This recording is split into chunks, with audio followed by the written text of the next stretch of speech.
सांगली जिल्हा परिषदेत सर्वाधिक मोठा पक्ष भाजप, राष्ट्रवादी अजित पवार, काँग्रेस, शिंदे सेनेची जोरदार मुसंडी. जिल्हा परिषदेच्या 61 जागांपैकी 18 जागांवर भाजपाचे उमेदवार आघाडीवर आहेत.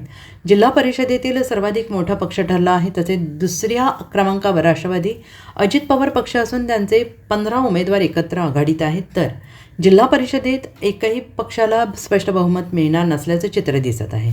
शिंदे सेनेने नव्यानं 4 जागांची भर घालत 7 जागांवर विजय मिळवलाय.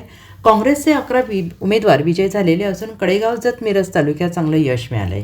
राष्ट्रवादी अजित पवार पक्षाला 7 तर उद्धव सेनेनेही खाते खोलले असून वाळवा तालुक्यातील चिकुर्डे गटातून अभिजित पाटील विजयी झालेले आहेत. जनस्वराज्य रयत क्रांती आघाडीने प्रत्येकी एका जागेवर विजय मिळवलेला आहे.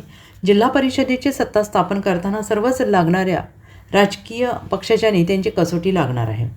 आघाडीसह विजयी जागांचे पक्ष बलाबल. भाजप 18, शिवसेना 7, उद्धव सेना 1, राष्ट्रवादी अजित पवार 7, काँग्रेस 11, राष्ट्रवादी अजित पवार 15, जनस्वराज्य 1, रयत क्रांती 1.